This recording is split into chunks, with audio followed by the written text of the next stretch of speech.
Siempre me imaginé Montevideo como algo vivo, como si fuera una persona que camina conmigo todos los días. Hasta voz le puse. Montevideo late y se retuerce al ritmo de hombres y mujeres que la recorren y la habitan. Montevideo sufre, ríe, ama y muere todos los días. La vida deja marcas en la ciudad. Son las cicatrices de las miles de historias que hay para contar. Acompáñenme a caminar juntos por la piel de la ciudad.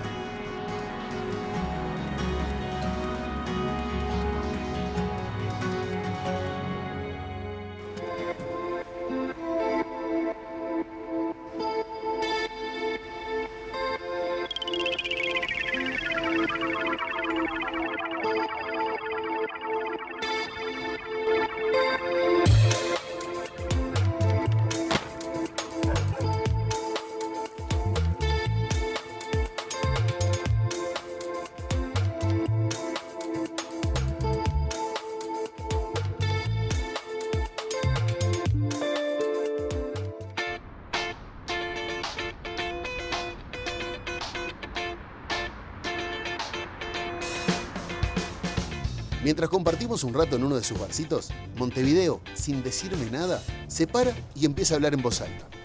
Al principio me da vergüenza y me hago como el distraído, como si no lo conociera. Pero para mi sorpresa, con cada tema que plantea, hace reír a la gente que está sentada en las otras mesas. La risa de los demás se empieza a contagiar. Y mientras lo observo, así de extrovertido, lo aplaudo increíblemente. Con el paso de los años, se han vuelto más comunes los espectáculos de stand-up en bares pequeños, en pequeños teatros y otros espacios que abren sus puertas para quienes disertan palabras con humor. El under de la comedia venía en constante crecimiento hasta la llegada de la pandemia. Ahora, con la vuelta de los espectáculos, las noches vuelven a moverse por las risas del público. Un grupo de artistas se sube noche a noche al escenario para entretener a la gente a base de palabras, gestos o improvisación. Cada cual con su estilo, pero todos con un único gran objetivo: sacarle una risa al espectador.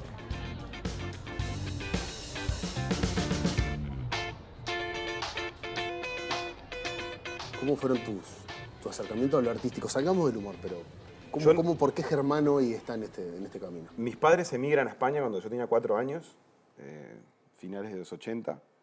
Y mi maestro de escuela, de quinto de escuela allá en España, en Málaga, además de ser maestro de escuela, era maestro titiritero. Y él fusionaba las clases del aula, ¿no? el enseñarte historia, geografía, con el teatro de títeres. Incluso las clases de plástica en clase tenían que ver con el teatro de títeres, con diseñar un decorado, con construir un muñeco. Y además en la tarde daba un taller de teatro de títeres. Y yo me metí con 9 años de cabeza, hasta que me volví a Uruguay, estuve con él ahí. Incluso él es el premio Santillana del año 94 a la creación artística en el aula de clase. Y después de ahí no me despegué nunca más. Hace 8 años, una amiga me dijo, hay un curso de stand-up, ¿por qué no lo haces? ¿Por qué no lo haces? Porque era la graciosa del grupo, la que hacía reír y qué sé yo. Y yo decía, no sé si hacerlo, me va a demandar mucho tiempo, exámenes de facultad en el medio, todo. Y hacelo.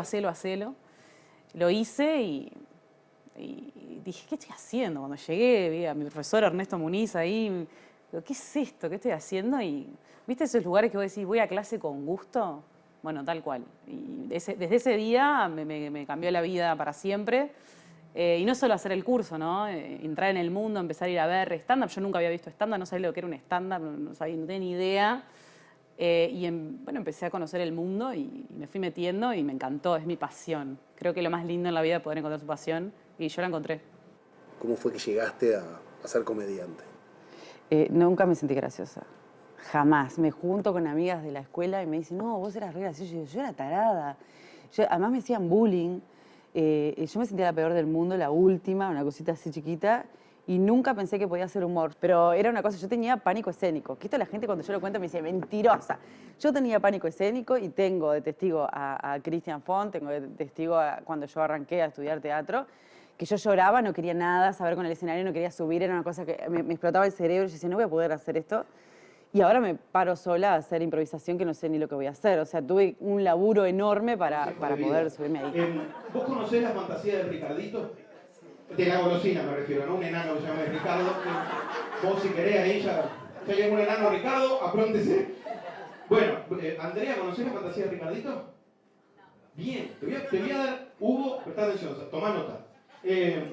Esto te va a servir para reavivar ahí 30 años. Bueno, para agregar algo. Siempre es bueno. Agregar alguna... ¿Te divierte hacer humor a usted?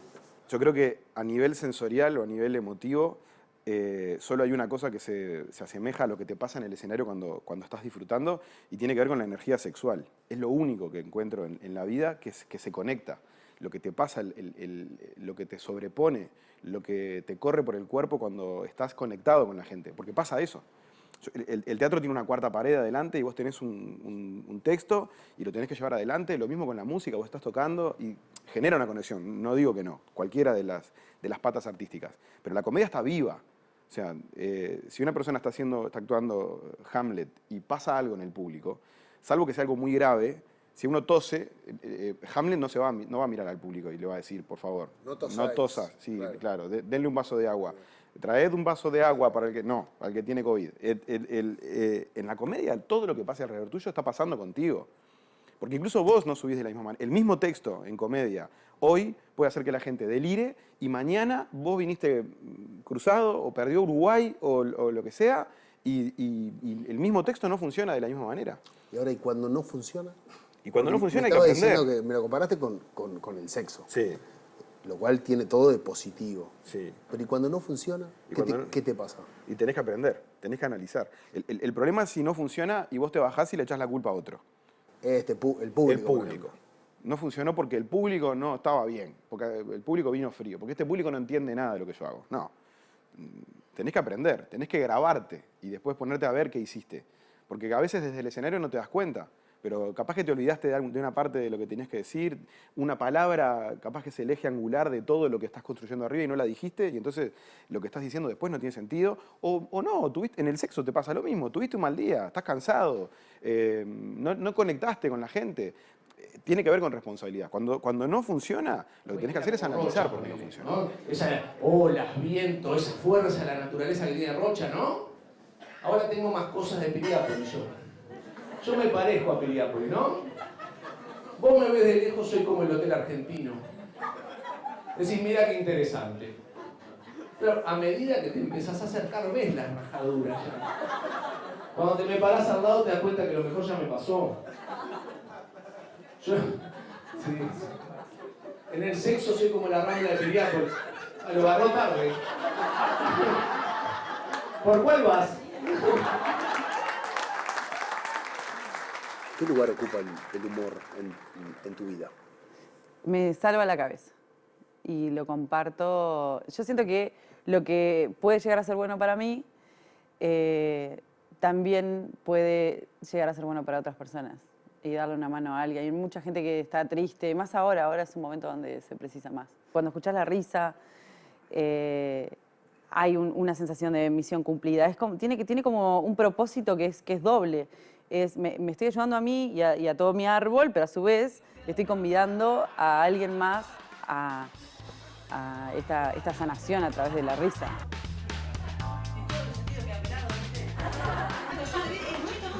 Con un termo Stanley, ¿viste? Me encanta hablar con un termo Stanley, empieza con una garrafa de 13 kilos. Vos subís vos cuando haces comedia al escenario. No subís un personaje que viene de una realidad paralela. Subís vos con lo que te está pasando hoy. Entonces yo venía con eso y no podía dejarlo de lado. Era, vos, me pasó esto, estoy cansado, acabo de meter una cantidad enorme de horas de viaje, estoy con una mezcla de horarios tremenda porque vengo de estar 5 horas adelante y además me pasó esto. Estuve en alerta aeropuerto, me metieron, pensé que no volvía más. Y ahí pasaron cosas que se convirtieron en un unipersonal de 1 hora. Me da placer, me da mucho placer, no sé. Es como, mismo, a ver, en el boliche, en el teatro, pero mismo estando en un grupo de amigos, ver a la otra persona reírse, llorar, me da una satisfacción que no la puedo llevar a palabras. Es como muy placentero, es como cosquilleo en el cuerpo. Sentís como, le hice reír, qué bueno. Toda brotada terminaba. Bueno, chiquitines, todos saben que... Ay, y aquellas de allá están en una fiesta. ¿Quién se casa? Aquella. ¿Cómo es tu nombre, amor? Vanessa, ya vamos a hablar contigo por qué mierda te vas a casar. Mirá cómo se cagan de risa todos, diciendo está loca, esta mina está loca, pero bueno, no pasa nada. Es por la plata, dice la otra. ¿Cómo somos los montevideanos? A mí me parece, yo tengo la suerte de haber estado actuando en muchos países, ¿no? Con la comedia puntualmente estuve en Brasil, en Argentina, en Chile, en Perú y en España. Y el público uruguayo, creo que es algo que es bastante vox populi, es súper exigente. No, el público de Uruguay no te regala una risa o un aplauso por compromiso, ¿no? O sea, vos lo decías, si no les gusta lo que estás haciendo, no se van a reír por compromiso, no te van a meter un aplauso porque sí. Pero al mismo tiempo es un público súper agradecido. El humor uruguayo tiene mucho de idiosincrasia, y el montevideano de idiosincrasia local. Le gusta a la gente reírse de las cosas que pasan en la ciudad. Yo soy locutora, ¿verdad? Soy locutora, sabés que soy locutora hace mucho tiempo, ¿verdad, Mavi? Soy locutora, estás en Qué Atrevido, en vivo, aquí. Es un montón, claro que sí. Trabajé mucho en publicidad, mucho tiempo. Hice hasta publicidad de telos, hice. Era muy porno. Era Hotel Maribet. Tu punto de encuentro. Yo decía, los viejos de las piedras están tocando con este audio. Los telos, ¿dónde te publicitan? En la radio. Vos vas con tu sobrino de 6 años. Hotel Maribet. Tu punto de encuentro. ¿Qué es Hotel Maribet? El público montevideano es un público que está acostumbrado un poco a lo artístico, a ver shows, a ver teatro, a ver música, qué sé yo, ¿no? A diferencia del interior, que en el interior nunca hay mucha cosa, entonces cuando va un artista se llena enseguida, la gente del interior es muy agradecida, muy servicial, no digo que los montevideanos no, pero allá, viste, sos un rockstar, te sacan fotos y qué sé yo. A mí me gusta mucho el interior, lo que pasa, soy fanática, me siento tipo, te abrazan, te besan, y en Montevideo existe, hay todavía una no predisposición a la risa y fundamentalmente si sos mujer hay como, tenés que hacer un laburito más, un poquito más. De hecho, en las grillas te pasa que al ser mujer, si son 5 personas y hay 4 hombres y una mujer, la mujer no cierra. En un mes se van a ver en el programa, que lo pregunté 4 veces, pero en mi memoria es una mierda. Solo me acuerdo de la cara de los chongos. Es el nombre del programa. La piel de la ciudad, que lo conduce Diego González Anteveso. ¡Fuerte el aplauso! La piel de la ciudad. Gracias, Diego González, te amo. Llamame. Me quiero ir de Sayago. Llamame, te hago de Susano. ¿Qué es el under? El under es el barro, es el inframundo. Hay un circuito, ahora lamentablemente la pandemia lo achicó bastante, pero hasta diciembre de 2029 habían 8, 10, 12, 15 lugares donde la comedia estaba sucediendo durante toda la semana y que no tienen la repercusión mediática que de repente tiene un teatro grande, ¿no? o la televisión. Es donde la comedia está sucediendo, el bar del origen de la comedia. La gente que se viene a tomar una cerveza y que de repente no conoce al comediante que está en el escenario y que el comediante que está en el escenario tiene el desafío de hacer reír a gente que no sabe quién es. Y además es donde coincide la comedia, porque generalmente en el público hay otros comediantes que están viendo al que está arriba del escenario y sucede algo que está divino, que es el después en el mismo lugar donde estuviste actuando y la interacción entre la gente que hace unos minutos estaba arriba del escenario que ahora está abajo. De que está bueno y que es parte de dar la sensación cuando estás arriba del escenario de que lo que estás haciendo simplemente sucedió, como el que se pone a contar chistes en un asado. A pesar de que los comediantes tenemos un laburo por atrás que hace que eso parezca de esa forma, ¿no? El estar en el boliche entre medio de la gente le aporta un poco más a eso. Vos estabas acá, la gente te vio tomando una, ahí charlando, coincidiste con alguno en la puerta del baño y de repente sos el que está arriba del escenario y el que empieza a hacer reír. Pánico, es como cuando vas a pagar con débito y demora la mierda con la que te cobran, ¿viste? Que el post demora cuando te va a cobrar, pasa en un kiosco, pones el coso y te quedas mirando con la brisa que te cobras. Porque vos sabés que no te da para charlar, que es poco, que el tiempo para charlar es poco. Pero para esperar así es muchísimo. Es como que... Bueno, mirá, autorizando. Bueno, bien. Que además, ¿qué te empieza a pasar por la cabeza? No tengo plata, no tengo plata, no tengo sangre, no tengo sangre, no me pagaron, no tengo sangre, me van a rechazar, soy un pobre de mierda. Yo creo que es un escape de un poco de agarrar la vida y transformarla, ¿no? Agarrar un tema, agarrar un vínculo, agarrar una cosa cotidiana, una situación y hacerla comedia y verle el punto gracioso. Todo es comedia, no hay algo que vos no puedas buscar comedia. Hasta la desgracia más grande, con el tiempo, se hace comedia. ¿Sos un tipo gracioso? Sí, soy un tipo gracioso. Arriba del escenario y creo que abajo también. Me parece que es la mejor herramienta que tengo, además, en todo. Me ha dado, el ser gracioso me ha dado amigos, me ha dado parejas, me ha dado trabajos, porque aparte creo que es lindo conectarse desde el humor. ¿Cómo te consideras como comediante? Si tuvieras que presentarte a alguien. Relajada. Relajada en el sentido... Las dos cosas. Ah, bien. Sí, relajada de relajada de zen, de tipo libre, despojada, y relajada de vamos a ver, de relajo. No sé si se puede sostener todo el tiempo hacer humor tampoco, porque a veces uno precisa no hacer humor. Y tener eso de la salvación, me salva porque me hace reír, es una responsabilidad muy grande, porque a veces la gente también idealiza, ¿no? Todos idealizamos un poco. Y entonces es tipo, no siempre estoy haciendo reír y a veces preciso no hacer reír incluso, porque las otras emociones también están buenas. Y creo que el truco tiene que ver con la honestidad para adentro, de laburarse y la honestidad de decir, che, no sé si soy tan graciosa, ¿entendés? Pero permiso, voy a tratar. ¿Entendés? Entonces hay como una cuestión de, si vos te subís con tus miedos y con todo lo que te pasa ahí arriba y a sabiendas, si no los escondés, la gente te dice, oh, gracias, me voy a reír, pero porque estás desnuda. Y es un montón. Bueno, Stranger Things, en España, el demente que tienen encerrado en una mazmorra que traduce los títulos de las cosas, le puso cosillas espeluznantes. Cosillas espeluznantes. ¿Quién en su sano juicio está haciendo zapping así? Viste que te pasás 2 horas viendo qué hay que ver. Cuando no tenés serie es lo peor del mundo. O sea, terminás una serie y decís, terminó, y te duele menos que haya terminado que tener que empezar a buscar una serie nueva, ¿viste? Como terminaste una relación.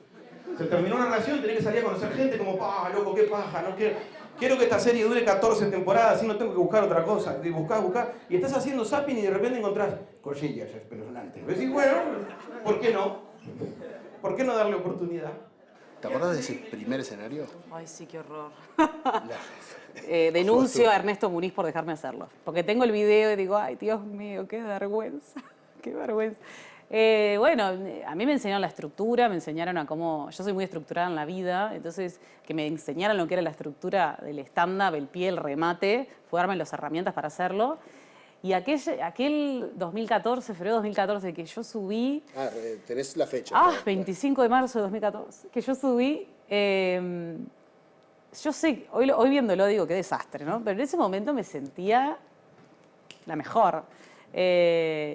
Y viéndolo hoy digo, qué ingenua, ¿no? Porque hacía chistes muy básicos, chistes, no sé, de mi cuerpo, cosas que hoy no lo haría, porque me parece que ya pasó, ya está. Soy otra Denise a partir de ese primer escenario. Puntualmente yo, no sé el resto de los comediantes, pero trato de comunicarme de, hey, estoy acá, soy yo, estoy acá, es como que estoy sentada con vos hablando, ¿me entendés? No soy yo, Denise toda poderosa arriba del escenario. Que es así, que yo obviamente estoy por arriba de ellos porque estoy en un escenario con micrófono, tengo el poder. Pero yo trato de empatizar al punto de estoy ahí sentada con vos, tomando una cerveza y hablando y charlando y, che, ¿viste que tu marido hace esto? ¿Viste que a mí me pasó esto? Entonces, como que siento que, sobre todo con las mujeres, me pasa eso de, ella es mi amiga, me está contando algo que le pasó hoy, ¿entendés? Entonces, ya no me ven como, mirá la gorda que hace chistes. Ojo, no todo el mundo se ríe con lo que vos te reís, pero es vos ir tanteando y viendo. Yo muchos de los materiales los escribo en el escenario, te soy honesta.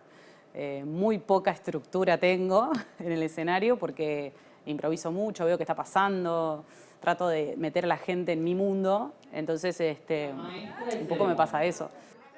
Así con todo ese glamour, la maestra del ceremonia. No es la marica contenta. Ajá. Pues yo una vez pregunté, ¿sabe lo que era MC? Y sí, la marica contenta, puta. No. La maestra de ceremonia. ¿Está? Voy a hacer... Ay, ¿hiciste caca, pichí? Las dos no vayan al baño de varones. ¿El muerto cómo estaba? ¿Medio oloroso o más o menos? Bajó bien. Bajó bien. Bueno, y voy a hacer acá la que chiveo un poco con ustedes como una conductora, ¿está? Como una presentadora, como una Susana Jiménez pero pobre, ¿está? Ya les dije, una Susana Jiménez allá hago la pobreza, guarda el celular porque me está tentando. Escucha, y voy a hacer acá la que chiveo y los conoce un poquito antes que vengan las comediantes, ¿está? ¿Hay alguien acá que nunca haya visto un show de stand-up? Que levante la mano, tranquilo. Acá, ay, acá Romeo también, primera vez. Primera vez, Romeo. A veces me pasa desde la felicidad que escribo y a veces desde otras emociones. Yo creo que lo que me sirvió, yo fui empleada pública y tenía un cargo y renuncié a ese cargo para dedicarme. Entonces, también vivir otras cosas o estudiar otras cosas que no tienen nada que ver, haber trabajado de algo que no tiene nada que ver. Todas las vivencias me ayudaron a comprender otros mundos que de pronto no podría haber conocido. O sea, haber estudiado Facultad de Derecho y haber tenido un cargo en un empleo público me ayudan a visualizar cómo es el funcionamiento dentro de un trabajo con jerarquías y entender y poder hacer humor desde ahí. Y lo peor es que cuando renuncié no me llamó nadie para trabajar. Entonces dije, me voy a morir de hambre porque hice esto, soy una tarada. Después sí. Después fue que empecé a hacer stand-up y el stand-up me salvó la vida, que Maxi de la Cruz me dijo, Alita, vos tenés que hacer eventos, que el evento te va a salvar la cabeza y ahí, por lo menos a nivel económico y espiritual es como que, oh, lo logré. ¿Y vos hoy vivís de la comedia? No vivo de la comedia, es parte de mi vivir, o sea, es un sueldo más para mí. Cuando tuvo la pandemia me afectó un montón porque no tenía ese ingreso. Me lo tomo como un trabajo, porque para mí es un trabajo y lo tomo con el respeto que se merece. Trato de llegar en hora, trato de ir prolija, trato de estar prolija en el escenario. Si me tomo una cerveza me la tomo después porque estoy trabajando en el escenario, porque yo a la oficina no voy tomando cerveza, ¿me explico? Pero es mi concepto. Sí, tengo mi trabajo en mi oficina, que también me gusta, ¿no? Porque a veces es el artista, y tengo que trabajar porque tengo que cobrar. No, me gusta trabajar en mi trabajo contable, administrativo, y también me gusta la comedia. O sea, soy la misma Denise en los dos ambientes. ¿Volverías a ser la encargada de licitaciones del Codicen? No. Es hermoso lo que está sucediendo ahora. No sé... por un minuto de esta sensación, ya está, tiene sentido mi vida. Yo no tomo Viagra en serio. ¿Eh? Bueno, vos trabajás en la farmacia que compro yo. No, mentira. Yo no tomo Viagra en serio. ¿Y qué me pasa? Yo tengo un tiro, lo tengo que cuidar, ¿no? Yo tengo un reloj pulsera que me regaló mi papá, un reloj. Tengo el álbum de figuritas de Fernando Morena. Y un polvo mío son mis 3 bienes más preciados. Yo lo tengo que cuidar, no lo puedo andar regalando, tirando en cualquier momento. El mío tiene que salir en el momento justo, como la campanada de las 12. No puedo ser como los pendejos que de repente son como Pancho Villa que entran al bar y te hacen ¡pa, pa, pa, pa! Yo te hago ¡pla! Se terminó la película, tamanana, vamos a dormir. Sí.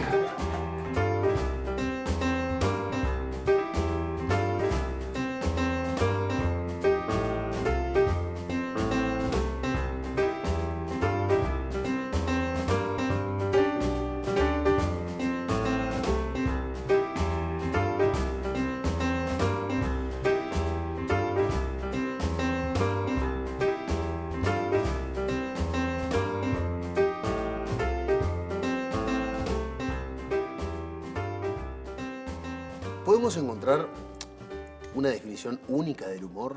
¿Se puede saber qué es el humor?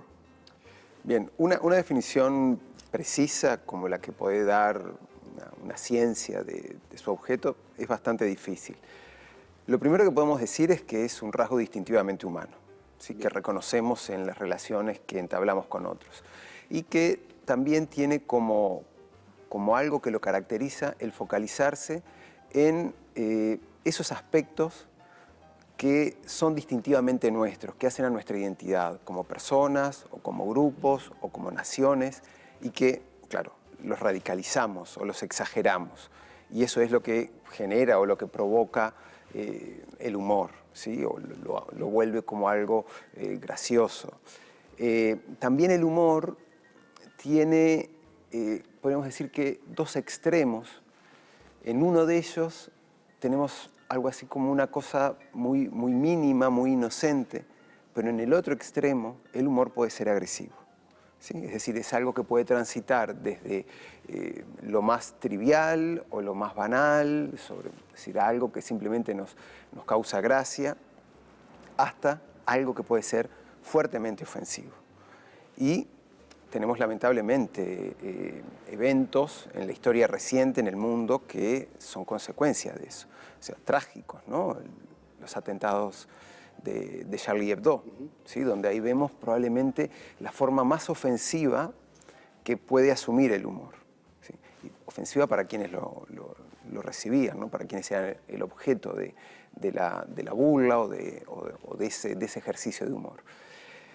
Por el otro lado, tenemos también esas cosas como más inocentes, más básicas, ese humor, podríamos decir, blanco o infantil. Y claro, parece ser que lo interesante es ver, desde el punto de vista de las relaciones que tenemos con otros, es ver cómo podemos transitar por un espacio que sea, podemos decir, un espacio en la zona media, ¿sí? Sin que sea ofensivo y que tampoco sea un humor completamente inocente, ¿no? Que pueda obligarnos de alguna manera a reflexionar, que nos cuestione, porque ese foco que pone el humor en nuestros rasgos, bueno, es una especie de espejo, ¿sí? Que tenemos y que nos puede disparar una reflexión, puede disparar una evaluación de cómo somos, de cómo podríamos mejorar eso, si es algo que si ese espejo nos devuelve una imagen que no nos agrada del todo. Como herramienta social, ¿el humor de alguna manera también tiene esa función de cicatrizar algunas cosas, empezar a reírnos de cosas que no se nos ocurría hace unos años reírnos?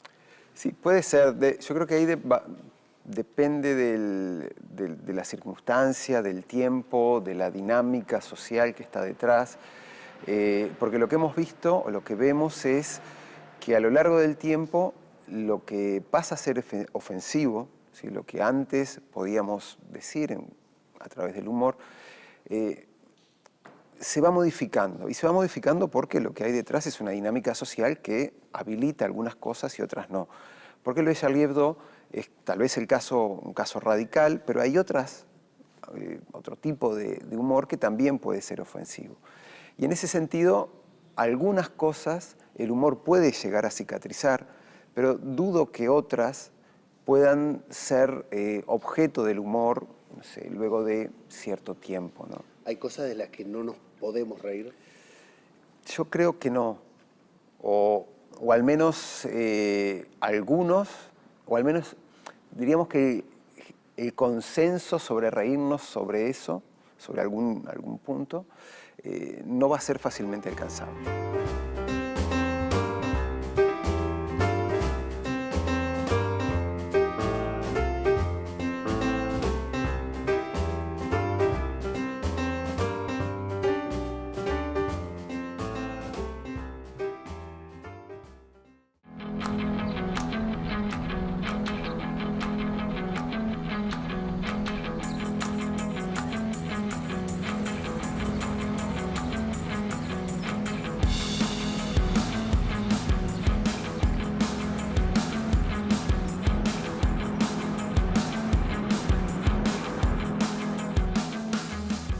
En su cuarto, Montevideo apila un montón de revistas. Y siempre que puedo, me siento en el piso mientras busco alguna que no conozca para hojearla un poquito. Las historietas me atrapan y me sacan una sonrisa, incluso con temas que no conozco. Las formas de los personajes, los dibujos queriéndose salir de su cuadrante y cada detalle es atrapante. Mientras busco entre unas revistas antiguas, me vibra el celular. Me llega un mensaje y al abrirlo me sorprende la casualidad. Es una sola viñeta con un chiste de actualidad. El soporte es diferente, pero la esencia parece ser la misma. El link me conduce a un artista con dibujos muy divertidos y algunos chistes que me hacen reír solo frente al celular. Nicolás Peruzzo es dibujante caricaturista y guionista. Y si bien su camino se inició con las novelas gráficas, hace unos cuantos años que dibuja pensando en hacer reír a las personas del otro lado del libro, la revista o el celular.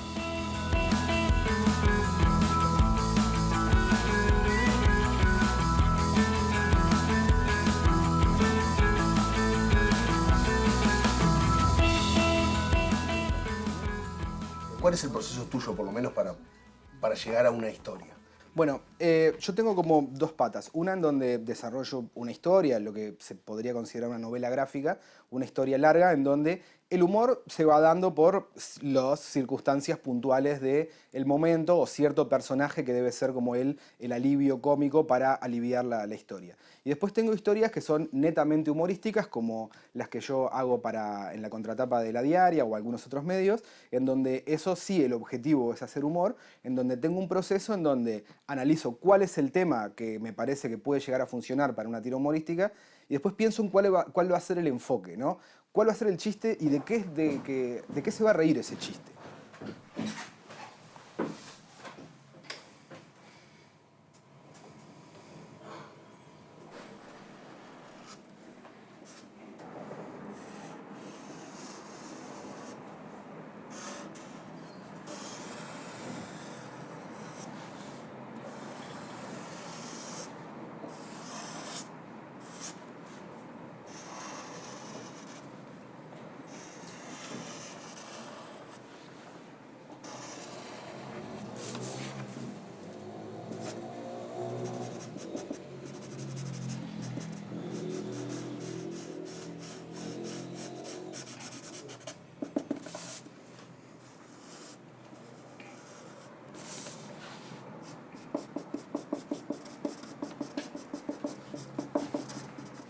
Yo sabía que había 2 o 3 dibujantes uruguayos que le habían logrado pegar y haberse ido al exterior, pero no veía que fuera viable trabajar de esto acá. Medio que ya habían desaparecido casi todas las revistas como estas que tenemos acá adelante, como La Guambia, o inclusive los diarios ya casi no publicaban historieta. Entonces me parecía como muy inviable hacer esto, pero bueno, en un momento me dije, bueno, es ahora o nunca. Tengo 27 y nada, dejé de estudiar economía, dejé el estudio contable y me puse a hacer dibujitos.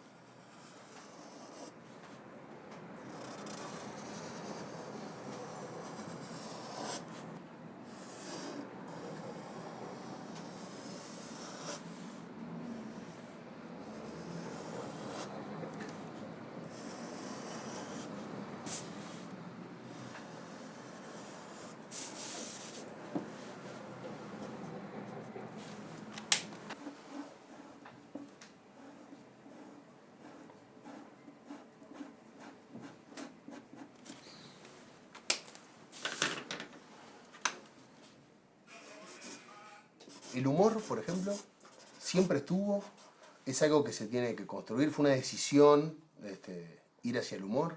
¿Sabes qué? En mi caso el humor fue como bastante accidental, aunque lo mismo, después empecé a ver y casi todo lo primero que yo comencé a leer tenía un componente humorístico. Mafalda, Asterix, o sea, a mí eso me llegó más que los superhéroes, al menos cuando era chico. Una cosa que también encontré años después fue algunos dibujos que había guardado mi madre, que yo hacía como pequeñas tiras costumbristas con cosas que habían pasado en mi familia, por ejemplo.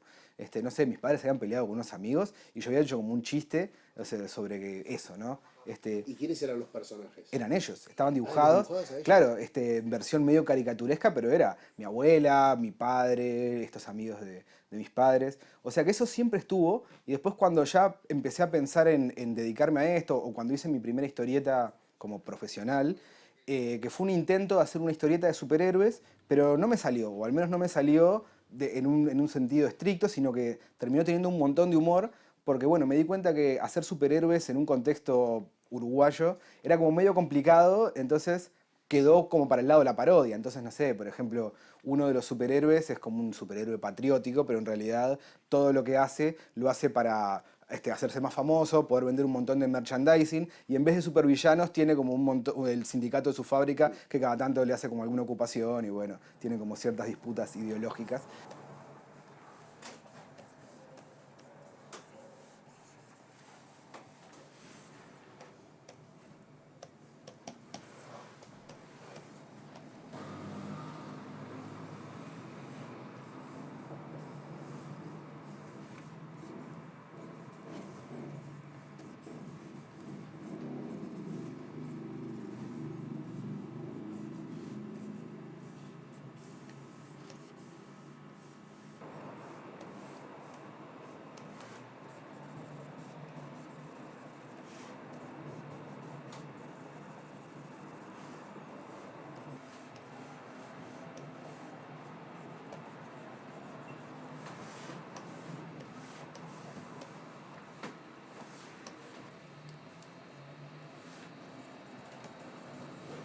Bueno, nosotros tenemos la ventaja de que no ponemos la cara. Ponemos la firma, pero no es exactamente lo mismo. Entonces, obviamente, todos nuestros personajes tienen un aspecto de nuestra personalidad. Entonces, es como medio cliché, pero es cierto que todos somos un poco nuestros personajes. Pero también sí es importante explicar que a veces nosotros no somos nuestros personajes. Es decir, en la tira que hago para la diaria suelen haber personajes de moral bastante dudosa, y en realidad lo que yo debo hacer es empatizar con ellos, entender su punto de vista, para poder hacerlos de la forma más realista posible y que no sea como un grotesco, que no sea como una caricatura llana de lo que yo pienso que es un ruralista que quiere que bajen el costo del Estado, por ejemplo. Entonces, si yo trato de ponerme en la cabeza de ese señor y pensar desde su punto de vista por qué está diciendo lo que está diciendo, probablemente el chiste sea más efectivo porque va como a ir más al punto y no a una caricatura gruesa.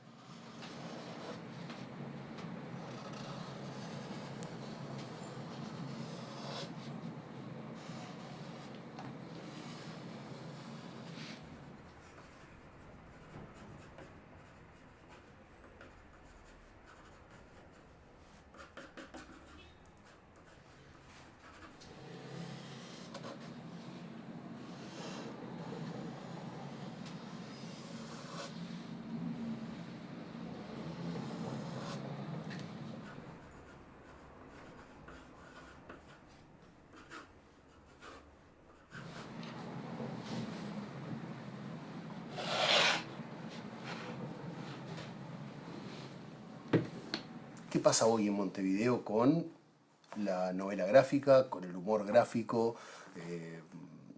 Más allá de prensa especializada, ¿cómo somos los montevideanos? ¿Cómo reaccionamos a esto? Supimos tener gran cultura. Acá arriba de la mesa tengo Pelo Duro, tengo Guambia, tengo El Dedo. Pero hoy no hay nada de esto. No.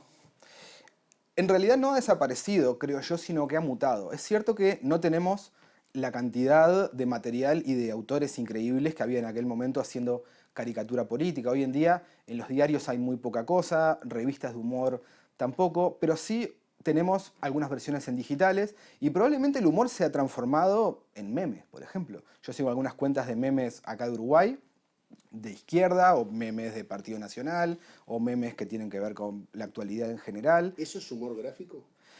No sé exactamente cómo definirlo, pero en realidad tiene una imagen, tiene un texto, produce un efecto humorístico, probablemente tenga casi todos los elementos que nos hacían reír en aquel momento. Entonces le pongo un poquitito de transparencia, le pongo opción multiplicar y queda como bastante más parecido a si esto lo hubiera hecho en uno de estos papeles tipo gruesos con cartón y que esto pudo haber sido una acuarela. Inclusive hay otros filtros y otros pinceles que ayudan más al efecto de que fuera una acuarela. Como este, por ejemplo.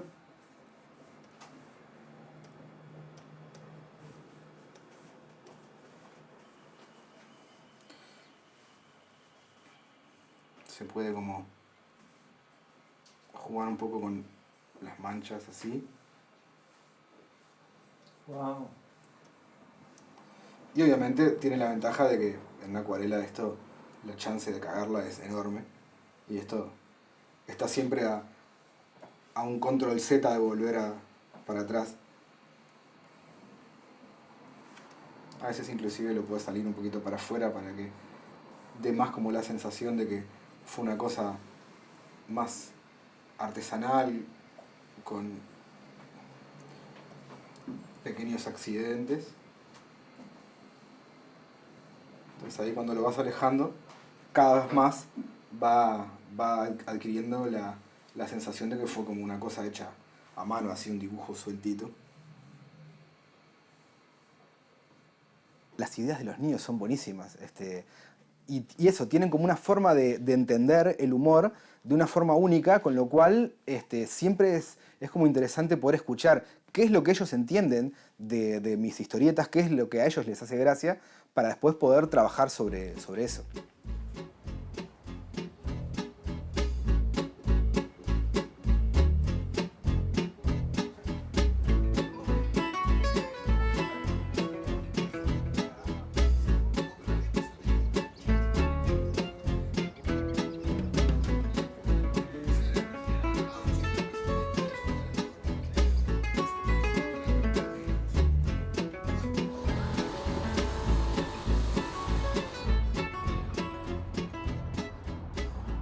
Salí del trabajo con ganas de cambiarme la ropa que usé durante todo el día.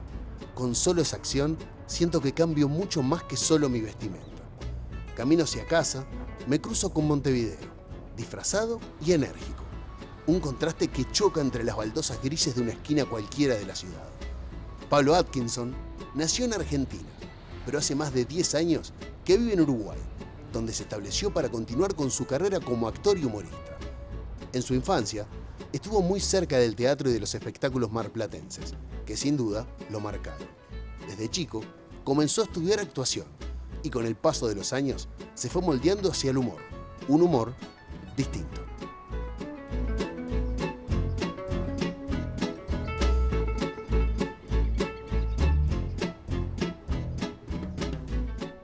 ¿Cómo llegaste al mundo artístico?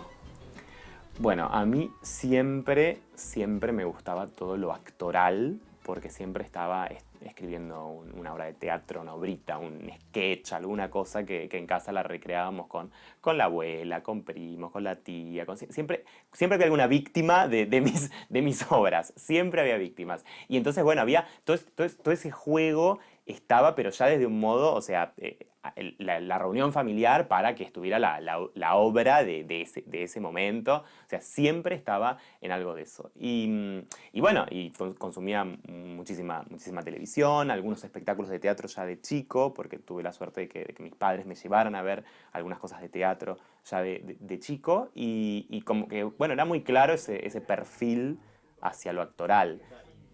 ¿Cuándo empezaste a coquetear con él? Bueno, en verdad, en todo esto que yo te hablo de que hacía de chico, que armaba obritas, armaba cosas, siempre estaban enfocadas al humor. Siempre estaban enfocadas al humor. Yo era muy fan del Chavo del Ocho, por ejemplo, de chico, que era un humor súper blanco y súper clown, payasesco. O sea que ya estaba bastante perfilado a hacerme el payaso, ¿no? O sea, a que siempre estaba buscando hacer reír al otro. Si yo ahora lo analizo, ¿no? Porque capaz uno lo vivió, pero no tuviste tanta oportunidad, y cuando lo vas analizando, estaba en mí todo el tiempo.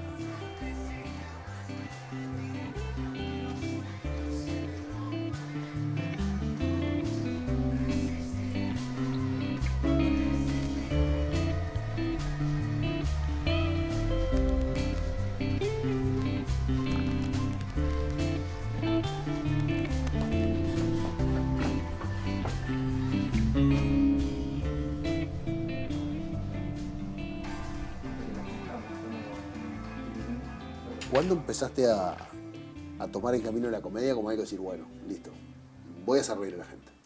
Bueno, yo tuve a los 16 años mi acercamiento con propiamente el transformismo más parecido a lo que yo hago hoy en día, ¿no? O sea, capaz que yo tenía la referencia por ahí de Gasalla, de Perciabale en la televisión, o en el teatro también, pero por ahí este es un estilo como un poco más, todavía más ayornado, más moderno, más cercano a otras cosas que más RuPaul Drag Race, por ahí, o sea, o referencias que yo tenía en el ambiente argentino, como el grupo Caviar, que era un grupo famosísimo de transformistas que había en Argentina, y tengo mi acercamiento porque voy y veo un show de un transformista en un boliche, en una discoteca, y me enamoré de ese arte y dije, me encantaría hacer esto. Yo después seguí con la carrera de actuación, seguí estudiando, pero ya tenía como ese bichito que me estaba diciendo que tenía que probar eso. Pero explícame qué es el transformismo. Bueno, digamos que sería una traducción al español de lo que es en inglés el drag queen. Drag quiere decir dress as a girl, vestido como chica. Y queen, bueno, o sea, la reina de la noche, de pronto.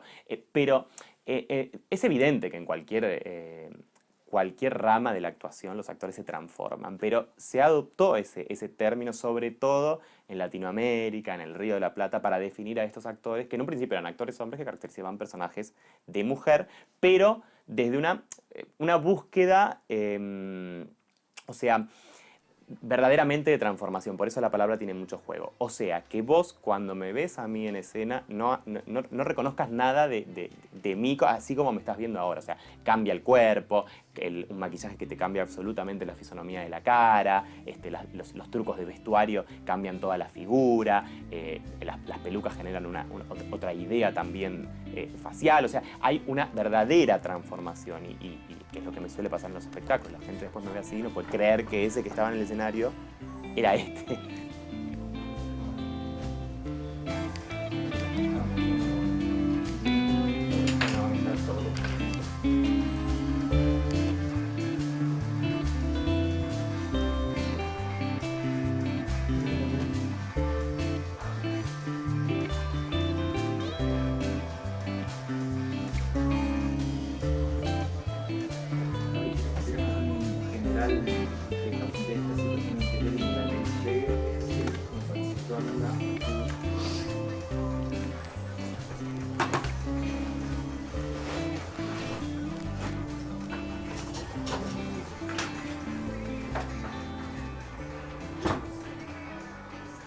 Mira, yo creo que lo más fundamental del humor en el espectáculo de Humorísimas es el reírnos de nosotros mismos. Hay un constante chiste hacia nuestra figura, hacia nuestra transformación, hacia la caracterización, hacia la condición de género. O sea, hacemos humor con nosotros mismos, nunca contra el espectador. Sí, con el espectador, con mucha complicidad, muy compinche, se genera una cosa muy rica desde ese lado con el espectador, y creo que es uno de los grandes secretos de Humorísimas. Que muchas veces hay un prejuicio a la hora de ver espectáculos de este estilo, donde la gente piensa, uy, me van a agarrar de punto, o me van a agredir, o me van a insultar, y bueno, nunca sucede. Y mirá que yo he subido 6 u 8 personas en la época que se podía a participar del espectáculo, a juegos, a interacción con la gente que siempre estaba en el espectáculo de teatro, y nunca nadie se sintió mal ni agredido. Y creo que es uno de los grandes secretos en el humor que nosotros manejamos. El humor que yo había aprendido a hacer en Argentina de mis colegas transformistas, que de alguna manera fue un poco también mi formación en este género, ¿no? Porque en la época que yo aprendí no podías ver en internet ni siquiera cómo maquillarte, ni cómo nada. O sea, todo lo tendrías que aprender de otro colega al lado. Y era un estilo de humor súper agresivo, que funciona muchísimo en Argentina, súper invasivo, el reírse mucho del espectador, el reírse mucho en esta cosa de entre la capital y el interior. Es muy agresivo el nivel que se maneja. Y funciona. O sea, es el que se consume, no lo digo como algo malo, sino que es un humor que acá no se puede hacer, no funciona, no pega.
¿Cómo es Montevideo a la hora de reírse?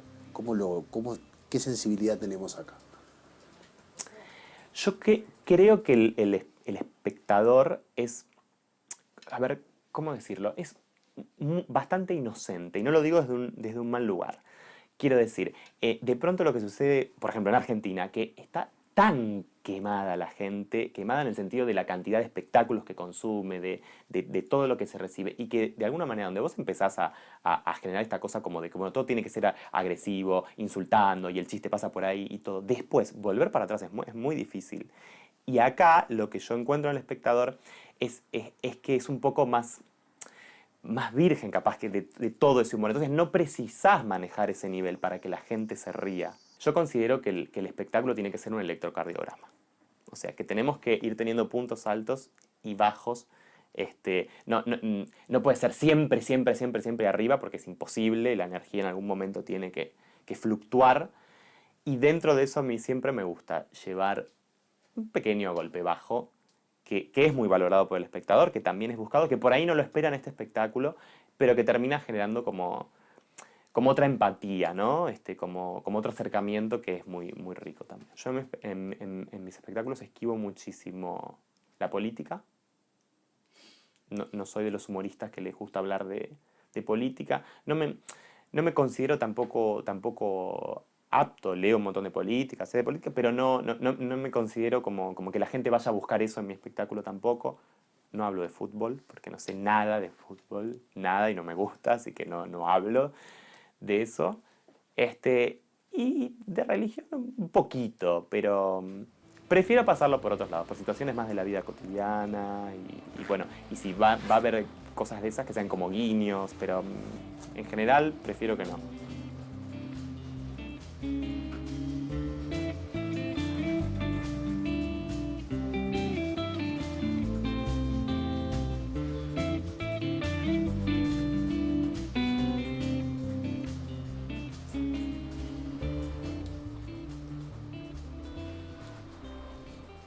¿Qué tan profunda es la transformación arriba del escenario? ¿Qué tanto de Pablo hay y qué tanto hay de una cosa diferente arriba del escenario? Bueno, un poco en todo lo que es la parte interactuada con el público y el juego con el espectador. Y bueno, digamos que hay mucho de Pablo porque es mi chispa y es mi esencia también a la hora de transmitir. Y también yo trato mucho en los monólogos de poner mucha cosa mía de mi historia personal con la cual hacer humor, ¿no? Que es uno de los mejores caminos que encontré para que la gente se ría, con las propias cosas de la historia de uno. Y después, bueno, de alguna manera los personajes que yo elijo también poner en el espectáculo cuando hago imitaciones, caracterizaciones, no sé si está Moria Kazan, si está Mirta Legrand, si está Susana Jiménez, de alguna manera los elijo, porque a la gente le gusta, pero porque también tienen que ver con mi historia y con cosas que a lo largo de mi vida que yo consumía, que yo admiraba, que yo quería. Entonces, todo tiene un poco de mí, por supuesto. Que en vez de preocuparse de jugar, le daba solamente por soñar. Esa niña en las nubes era yo, y pensaba con toda la razón que hay dos clases de gente nada más, los artistas y todos los demás.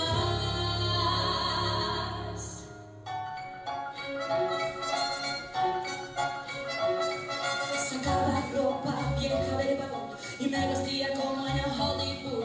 Me hartaba de cantar y de bailar. Mamá, por favor, compréndeme, quiero ser artista.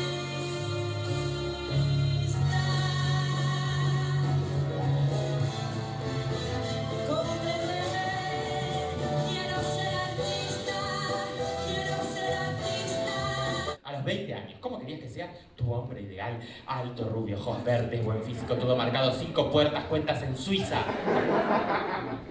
A los 30 te conformas con algo lindo, algo grandote. A los 40 te conformas. A los 50 se mueve algo, respira, acepto.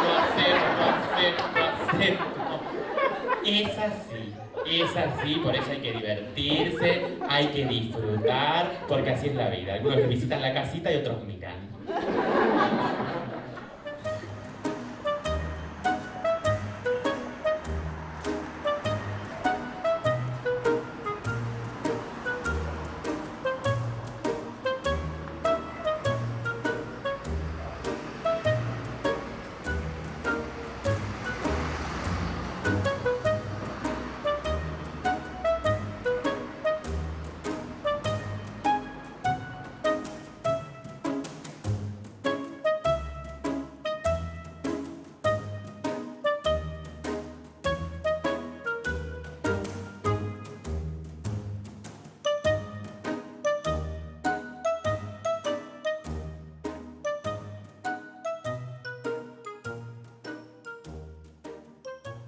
¿El humor sirve solo para reírnos? O sea, ¿el fin del humor es simplemente buscar la risa? Ese es uno de los fines que tiene. Pero además, creo que como subproducto del humor, también tenemos la posibilidad de reflexionar sobre esos rasgos que son los que disparan el humor. ¿Sí? Es decir, el humor nos puede colocar ante un espejo en el que vemos en forma exagerada esos rasgos nuestros o del grupo al que pertenecemos o de las relaciones que entablamos con otros o de las prácticas que hacemos. Y en la medida en que nos devuelve esa imagen es que nos coloca en una posición en la que podemos evaluarla y eventualmente transformarla, reconfigurarla o simplemente confirmarla. Pero tiene ese efecto también, es decir, es como una especie de espejo aumentado, ¿no? Nos genera una forma radical de ver rasgos nuestros, de grupos a los que pertenecemos, o de las relaciones que tenemos con otros, o prácticas, que podemos llegar a evaluar de tal manera que los modifiquemos. ¿Qué pasa con los montevideanos? ¿Tenemos un estilo de humor, se podría decir? Yo creo que el carnaval es probablemente el espacio donde en forma universal nosotros accedemos al humor. ¿Sí? Todos nosotros hemos pasado en distintos momentos de nuestra vida por algún tablado y hemos disfrutado de eso. Y me parece que también es un humor fuertemente político, o un humor con un humor político en forma preponderante, podríamos decir. Y que eso creo que podría llegar a definir a la característica del montevideano o del uruguayo con respecto al humor. Algo que se ve también en el humor gráfico, ¿no? Si nos acordamos de El Dedo, Guambia, o incluso ahora, ¿no? en la columna de humor de La Diaria, ¿no? El Faro del Final del Mundo. Y también en buena parte de quienes hacen humor en medios como la radio, tienen siempre ese toque de humor político, una presencia importante en algunos, pero en aquellos que no lo tienen tanto, siempre hay algo de humor político. Entonces, tiendo a pensar que eso es algo con lo que nos identificamos, ¿sí? Que los montevideanos es algo que disfrutamos, o que disfrutamos bastante o mucho, el humor político. Antes estábamos acostumbrados a que el humor viniera hacia nosotros, por decirlo de alguna manera. Y aparecieron las redes sociales y apareció que todos pueden hacer humor. ¿Cambió un poco el humor en esta época digital en el que todos podemos hacer comentarios graciosos de todo, en todo momento, y lo pueden ver todos? Sí, bueno, creo que a eso lo afecta lo mismo que afecta a las redes en general, ¿no? Que hay alguna gente a la que habría que prohibir que dijera algunas cosas.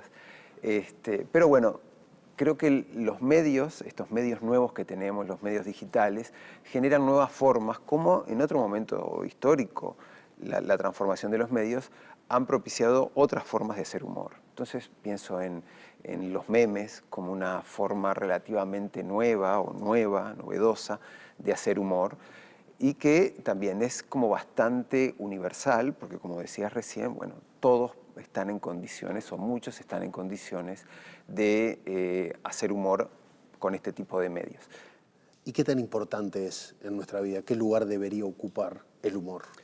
Bueno, el humor tiene ese rol, me parece que reflexivo, que nos permite ver cosas en forma extrema o radicalizada, pero también tiene un rol terapéutico, ¿sí? Es decir, nos permite volver también sobre eso que capaz que nos molesta, y al volver y al ir a través del humor podemos manejarlo de una manera diferente. ¿Sí? Esas cosas que pueden ser como rasgos negativos de nuestra personalidad o de la personalidad de otros, y que el humor lo vuelve como más manejable, y en ese sentido es terapéutico.